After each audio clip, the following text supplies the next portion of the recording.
Press the lord నిజమైన స్వరం. August 10, 2026 Holi prayer home సంఘం వారి అనుదిన వాగ్దాన పరిచర్య. నీ కుటుంబీకులు భూమి మీద పచ్చిక వలె విస్తరించుదురు. యోబు గ్రంథము 5వ అధ్యాయము 25వ వచనము.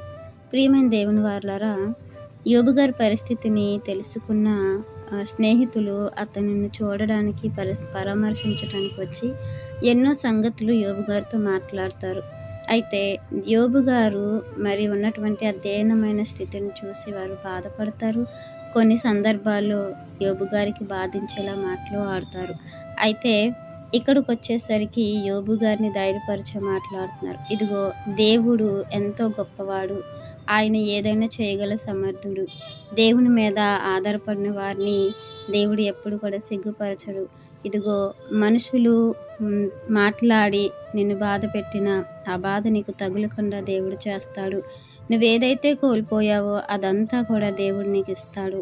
దేవుని యొక్క మాట మీద దేవునికి మన జీవితాలు అర్పితంగా ఉంచితే, దేవునికి లోబడేలా ఉంటే, దేవుని మీద ఆధారపడితే దేవుడు కరువులోను, ఖడ్గములోను, బాధలోను, నిందల్లోనూ కూడా నీ పరిస్థితిని గొప్పగా ఉంచుతాడు అనే గొప్ప సంగతులు ఇక్కడ ఎలీఫజు యోబు గారితో మాట్లాడుతున్నారు. అలాగే దేవుడు కూడా ఎవరైతే దేవుని నిమిత్తము ఏదైతే కోల్పోతారో అది మరలా దేవుడు వారికి ఇస్తారని యోబు గారి జీవితంలో దేవుడు గొప్ప కార్యము చేసి రుజువు చేశారు. నిజంగానే ఈరోజు మనం కూడా దేవుని నిమిత్తం ఏదైతే కోల్పోతామో, దేవుని నిమిత్తం ఏదైతే విడిచిపెడతామో, దేవునికి ఇష్టం లేనివి మన జీవితంలో, మనకిష్టమైనవి మన జీవితంలో నుంచి తొలగిస్తే దేవుడు ఒకానొక దినాన అవి మనకు అనుగ్రహిస్తారు. యోబు గారు జీవితంలో అన్నీ కోల్పోయారు. అవి దేవునిని బట్టే కోల్పోయారు. అతడు ఏ తప్పిదము చేయకపోయినా కూడా దేవుడు అతన్ని పరీక్షించి శిక్షించారు.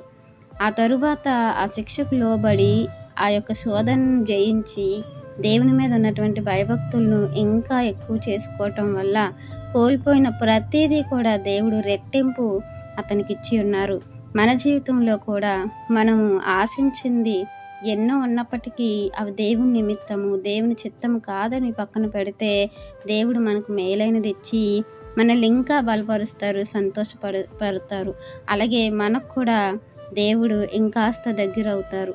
ఎప్పుడు కూడా దేవుడు మనల్ని విడిచిపెట్టక మనల్ని మరి ఆయన యొక్క కాపుదలలో ఉంచుకుంటారు. కాబట్టి యోబు యొక్క సహనము, ఓర్పు, దేవుని మీద ఉన్నటువంటి భయమును, భక్తిని మనము కలిగి ఉండి దేవునికి మహిమార్థంగా ఉండాలని వాక్యం మనందరి జీవితంలో దేవుడు ఫలింప చేయాలని ఆశిస్తున్న వారు దైవజనులు బ్రదర్ నెహెమియా గారు. God bless you. ఆమెన్.